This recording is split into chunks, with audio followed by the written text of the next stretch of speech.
ভিতরে চলিয়া গেল, তাকে অগ্নিপূজক মুমূর্ষ অবস্থায় অগ্নিপূজককে ডাকিয়ে অগ্নিপূজক, তুমি তো এতদিন আগুনের পূজা করলা, আমি তো আগুনের পূজাও করি নাই। কি বলে ঠিক আছে? ঠিক। অগ্নিপূজক, তুমি আগুনের পূজা করছো, আমি তো আগুনের পূজাও করি নাই, কিন্তু আগুন তোমার কথা শুনে না, আমি জুলুমের কথা আগুন শুনে ধরে কন্যা সুবহানাল্লাহ। কি বলো, আমি এত বছর পর্যন্ত আগুনের পূজা করলাম, আর আমার কথা আগুন শুনবে না, তোমার কথা শুনবে, এটা হতে পারে না। কি বলেন ঠিক কিনা? এজন্য কাল একটা পরীক্ষা হয়ে যাক, অগ্নিপূজকের চেহারার দিকে তাকাইয়া একটা মিষ্টি হাত দিয়া চ্যালেঞ্জ হয়ে যাক, দাউ দাউ করে আগুন গুলা ধরতেছে। এবার সুন্দর মিস্ত্রি রহমাতুল্লাহ আলাই আগুনের ভিতরে আঙ্গুলটা ঢুকাইয়া দিলেন, আঙ্গুলটা ঢুকাইয়া যখন টান দিলেন, টান দেওয়ার সঙ্গে সঙ্গে দেখে যায় সুন্দর মিস্ত্রি রহমাতুল্লাহ আলাই আঙ্গুলের একটা পশম করে না।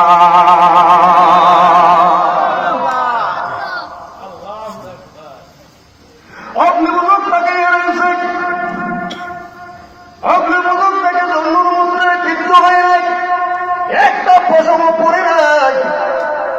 অগ্নিপূজক তত্ত্ব করে ডাকতেছে, অগ্নিপূজককে ডাকিয়ে কয় জন্য, অগ্নিপূজক এবার তোমার পালা আগুনের ভিতরে হাত দাও।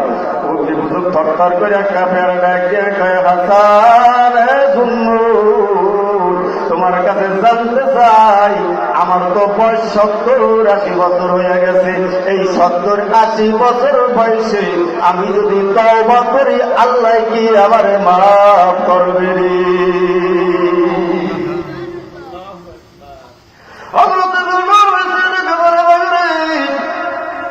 চিন্তা করে ওরা, তুমি যদি 70-80 বছর বয়সে আল্লাহরে আল্লাহ কইয়া ডাক দিতে পারো, আল্লাহ দিলাম, আল্লাহ তোমারে মাফ করিয়া দিবে।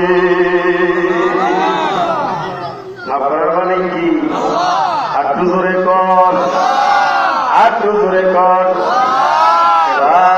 অগ্নিপূজক থেকে বলে, জুন্নুন আমার বয়স 70-80 বছর হয়ে গেছে, জুন্নুন হবে না। আজকের তোমরা যারা এখানে আসো, শুধু তাই নয়, একটা কাগজে সবার সিগনেচার করিয়া দিতে হবে। জোরে গান সুবহানাল্লাহ। সিগনেচার করিয়া দেওয়ার পরে তোমারও সিগনেচার করতে হবে। শুধু সিগনেচার করে শেষ করা যাবে না, আমি মারা যাওয়ার পরে তোমার জানাজা পড়া লাগবে। শুধু তাই নয়, আমি মারা যাওয়ার পরে আমাকে তোমার কবরে রাখা লাগবে। আল্লাহু আকবার। হযরত আল্লাহর রাসূল ডেকে বলেন, ও ভাই, শর্ত মেনে নিলাম, লোকজন যারা আছো সবাই সিগনেচার করে দাও। সবাই সিগনেচার করে দিল। এবার জুন্নুন বসরিও সিগনেচার করে দিল। কিছুক্ষণ পর আল্লাহর বান্দা তওবা করলেন। তওবা করার পরে কিছুক্ষণ পর আল্লাহর বান্দা দুনিয়া থেকে বিদায় হয়ে যায়। জুন্নুন মিস্ত্রি ডাকে, ভাই রে, অগ্নিপূজককে গোসল দাও, আমি জানাজা পড়ব। গোসল দাও, আমি জানাজা গোসল দিয়া দিলেন, জানাজা পড়লেন, কবরে রাখবেন। বইলে গেছে, কবরে রাখার পরে কবরে রাখার সময় কাপড়ের ভিতরে কাগজের টুকরোটা দিয়া দিবা। দাফন কমপ্লিট, কাগজের টুকরা দিয়া দিল। জুন্নুন মিস্ত্রি রহমাতুল্লাহ আলাইহি রাত্রবেলা ঘুমায়, আর চোখ দিয়া টপ টপ করে জমিনের ভিতরে পানি করে আল্লাহরে ডাক দিয়ে, আল্লাহ, আজকের অগ্নিপূজকের জন্য আমি সুপারিশ করলাম, আমার জন্য কি সুপারিশ করবে? আজকের একজন গুনাহগারের জন্য সুপারিশ করলাম, আমার জন্য কে সুপারিশ করবে? কি বলে ঠিক না? হযরত মূসা আলাইহিস সালাম বলেছিলেন, আল্লাহ, কি নাম ধরিয়া তোমারে ডাক দিব? কার দোয়া কবুল হবে? আল্লাহ ডাক দিয়া, মূসা নবী গো, তুমি অন্য লোকের কাছে দোয়া চাও, অন্য লোক যখন তোমার জন্য সুপারিশ করবে, দোয়া করবে, আমি আল্লাহর সাথে সাথে তার দোয়া কবুল করে নিব। যারা রাত্র ঘুমায় না, ছটফট করতেছে, আর চোখ দিয়ে টপটপ করে জমিনের ভিতরে পানি পড়তেছে। हर गरीबे ने कुका तो यारो है, जुना मांगे उनसे तू बेजार है। জন্য নিজেরা মাতলা রাত্রবেলা ঘুমায় না, চোখ দিয়া পানি পড়ে, হঠাৎ করে ঘুমাইয়া পড়লো, স্বপ্নে দেখতেছে অগ্নিপুজুক জান্নাতের ভিতরে হাঁটতেছে। জোরে কন্যা সুবহান। আর একটু জোরে কর, আর একটু জোরে কর। অগ্নিপুজুক জান্নাতের ভিতরে হাঁটতেছে।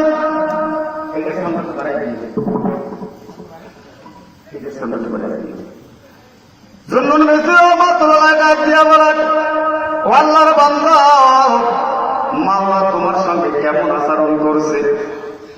অগ্নিপুজুক ডাক দিয়া কয়, জন্য ওই যে কাগজের টুকরাটা কাপড়ের ভিতরে দিয়ে দিছিল, ওই টুকরার কারণে আমার আল্লাহ আমাকে মাফ করিয়া দিছে।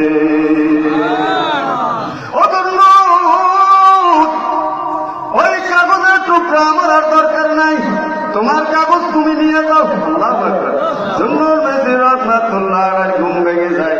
ঘুম ভেঙে যাওয়ার পরে দেখতেছেন যে কাগজের টুকরাটা খালি, কাগজের টুকরাটা কাপড়ের ভিতরে দিয়ে দিছিলাম, এই টুকরাটা আমার হাতে চলে আসছে। জন্য নজরুল রহমাতুল্লাহ পাগল হয়ে গেছে, দৌড়ে ডাক ডাকে, মাবুদ গো, তোমারে বুঝি আমি পাইয়াও পাইলাম না। হ্যাঁ বন্ধু বাবাজি, মাওলার ভয়ে, মাওলার জাহান্নামের ভয়ে তুই চোখ দিয়ে এক ফোঁটা পানি বের করতে পারো গো। এক ফোঁটা চোখের পানি কত দাম? মান লাকাত মিন খাশিয়াতিল্লাহি হারামাল্লাহু তিলকা আইনা আলান নার। যেই ব্যক্তি আল্লাহর ভয়ে, মাওলার ভয়ে, জাহান্নামের ভয়ে চোখ দিয়ে এক ফোঁটা পানি ছেড়ে দিতে পারে, আমার আল্লাহ বলেন তার জন্য আমি জাহান্নামের আগুনকে হারাম করিয়া দেই। এখন তো চোখে পানি নাই, কি বলে? ঠিক যাবে কেমনে থাকবে? এখন চোখে পানি নাই, চোখের পানি শক্ত হয়ে গেছে মোবাইল চালাইতে চালাইতে। মোবাইল চালাইতে চালাইতে চোখের পানি শক্ত হয়ে গেছে। আর দেখবেন আল্লাহর বান্দাদের চোখ দিয়ে সব সময় পানি পড়তে থাকবে, নামাজ পড়ে, পানি পড়ে, এমনি দোয়া করলে দেখবেন হাতটা উঠায়, হাতটা উঠানোর সঙ্গে সঙ্গে চোখ দিয়ে টপ টপ করে জমিনের ভিতরে পানি পড়া শুরু হয়েছে। তো এখন তো পড়ে না, কি বলে? ঠিক আছে। আল্লাহ নবী মুসা কালিমুল্লাহ তুর পরে রওনা হয়েছে। আল্লাহ নবী মুসা কালিমুল্লাহ তুর পরে রওনা হয়েছে। ওয়াইদ ক্বালা মুসা ওয়া কাল্লামাহু রাব্বুহু। এমন সময় একটা পাথর ডাক দেয় আল্লাহর নবী মুসা। আল্লাহর নবী মুসা ডান দিকে তাকায়, বাম দিকে তাকায়, কে আমার ডাক দিল? সুবহানাল্লাহ। কে ডাক দিল? এবার ডাইকে ভাবে তাকাইয়া তাকে একটা পাথরের ভিতর দিয়া কথা। পাথর ডাক দেখে মুসা নবী কোথায় জানবে? তোর পাহাড়ে যাইতেছি আল্লাহর সঙ্গে কথা বলার জন্য। মুসা নবী সালাতু ওয়াস সালাম আল্লাহর সঙ্গে কথা বলার জন্য রওনা হয়েছে। এমন সময় পাথর ডাক দেখে, নবী গো, মানুষ এবং পাথর দ্বারা জাহান্নামকে জ্বালানো হবে, আমি পাথর কেমনে জাহান্নামে জ্বালাবো? আপনি আল্লাহর সঙ্গে কথা বলার জন্য যাইতেছেন, আল্লাহরে ডাক দিয়ে মানে, আল্লাহ একটা পাথর তোমার ভয়ে, তোমার জাহান্নামের ভয়ে কাঁদতে কাঁদতে নহর জারি করে দিছে। আল্লাহ গো, ওই পাথরকে তুমি জাহান্নাম থেকে মাফ করে দাও। আল্লাহ নবী মুসা কালিমুল্লাহ তুর পাহাড়ে গেলেন। তুর পাহাড়ে যাইয়া মাওলার সঙ্গে কথা বললেন। মাওলার সঙ্গে কথা বলার পরে আল্লাহরে ডাক দেখে, আল্লাহ তোমার ভয়ে, তোমার জাহান্নামের ভয়ে একটা পাথর কাঁদতে কাঁদতে নহর জারি করে দিয়েছে। আল্লাহ গো, ওই পাথরকে তুমি জাহান্নাম থেকে মাফ করে দাও। আল্লাহর নবী মুসা কালিমুল্লাহরে ডাক দেখে, মুসা নবী গো, চিন্তা করবেন না, ওই পাথরকে যাইয়া বললেন আমি আল্লাহ তারে মাফ করে দিলাম। জয় কন্যা সুবহানাল্লাহ। তাকবীর। আল্লাহর নবী মুসা কালিমুল্লাহ রওনা হয়েছেন, তাকে পাথর কাঁদে, পাথর রেখে পাথর কেন কাঁদো? নবী গো, আল্লাহ কি বলেছেন? আল্লাহর নবী মুসা কালিমুল্লাহ বলে, তোর কপাল ভালো, আল্লাহ তোরে জাহান্নাম থেকে মাফ করে দিয়েছেন। কথাটা বলার সঙ্গে সঙ্গে মুসা আলাইহিস সালাম সামনের দিকে রওনা হলো। সামনের দিকে রওনা হওয়ার পরে তাকে পাথর আবার কান্দে। আল্লাহর নবী মুসা কালিমুল্লাহ রাগ হয়ে ডাক দিয়ে গায়, ও পাথর তুই কেন কাঁদো রে?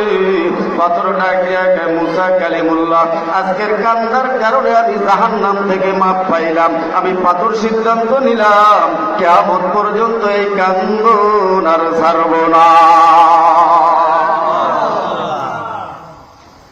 চোখে পানি নাই, চোখের পানি ছাড়া কিন্তু জাহান্নামের আগুনও ঠান্ডা হবে না। এই জন্য আমার মাওলা কাকে কোন সময় কবুল কইরা ফেলায় আপনারও জানা নাই, আমারও জানা নাই। কি বলেন ঠিক না বেশি? আরো জোরে কান ঠিক না বেশি? হযরত ইব্রাহিম বিন আদম রাহমাতুল্লাহ আলাইহি রাস্তা দিয়া যায়, এমন সময় দেখতেছে গাছের নিচে আল্লাহর এক বান্দা মদ খাইয়া অচেতন অবস্থায়, বেহুশ অবস্থায় পড়া। হযরত ইব্রাহিম বিন আদম ডাক দিয়া বলেন, এই জবানটাকে দিছে, জবান দিয়ে আল্লাহর ডাক দিবি, এই জবান দিয়া কোরআন কারীম তেলাওয়াত করবি, আর এই জবান দিয়া হারাম জিনিস খাইয়া গাছের নিচে মদ খাইয়া বসে রয়েছে। ইব্রাহিম বিন আদম একটু সামনের দিকে যাই, আবার পিছনের দিকে চলে আসলেন। আসার পরে চিন্তা করলেন, ওই ব্যক্তি মদ খাইতে পারে, লোকটা তো আল্লাহর বান্দা। ইব্রাহিম বিন আদম একটা পানিতে পানি নিয়ে, ঠান্ডা পানি নিয়ে আসে, এই পানি নিয়ে আসিয়া মদপুরের কাছে বসে গেল। মদপুরের কাছে বসিয়া সুন্দর পাকে মুখমন্ডলটা মুছাইয়া দিলেন। মদপুরের হুট চলে আসছেন, তাকাইয়া ডাকে ইব্রাহিম বিন আদম তার কাছে বসা, চোখের পানিগুলো ছেড়ে দিলেন। মদপুর ডাক দিয়া গায়ে, ইব্রাহিম বিন আদম, আপনার মতন এত বড় আল্লাহওয়ালা আজকের আমার মতন মদপুরের খেদমত করলেন। ইব্রাহিম বিন আদম, আল্লাহু আকবার, এতদিন জানতাম আল্লাহওয়ালারা, আল্লাহর ওলিরা, আলেমরা মদপুর গাঁজাখোরদেরকে ঘৃণা করে। আজকের বললাম তাদের চাইতে এত ভালোবাসা, এত মহব্বত আর কেউ হতে পারে না। হ্যাঁ বন্ধু, ইব্রাহিম বিন আদমকে ডাক দিয়া, ইব্রাহিম বিন আদম, আমি কাজ তওবা করলাম, জীবনে আর মদ খাবো না। আল্লাহু আকবার। আমি কাজ তওবা করলাম, জীবনে আর মদ খাবো না, আমাকে তওবা করাইয়া দেন। ইব্রাহিম বিন আদম রাহমাতুল্লাহ আলাইহি যখন তওবা করাইয়া দিলেন, তওবা করাও কমপ্লিট হয়ে গেল। ইব্রাহিম বিন আদম রাহমাতুল্লাহ আলাইহি জানাইয়া দেয়, ইব্রাহিম বিন আদম,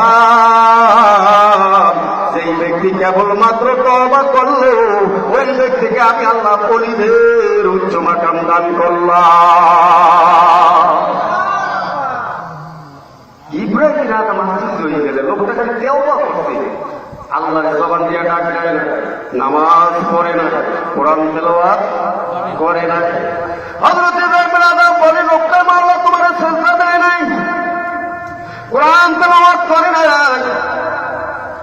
তোমার ডাক দেওয়ার মতো ডাক দেয় না, আর তুমি তাকে ওলিদের উচ্চ মাকাম দান করলা। আল্লাহ বুঝতে পারলাম না। ইব্রাহিম বিন আদমকে ডাক দেয়, ইব্রাহিম বিন আদম, তুমি পলকের বাচ্চা দাঁড়িয়ে দিয়ে আমি মাওলার পাগল হইয়া গেছো। আমার মাওলার পাগলের হাত তখন তার গালের ভিতরে লাগিয়া গেল। এই লাগার সঙ্গে সঙ্গে আমি আল্লাহর দেরি করি নাই, আমি আল্লাহ দেরি না করিয়া তাকে ওলিদের উচ্চ মাকাম দান করলাম। আমারও দান করতে পারে, কথা বলে আমাদেরকে দান করতে পারে কি পারে না? আরো জোরে কর।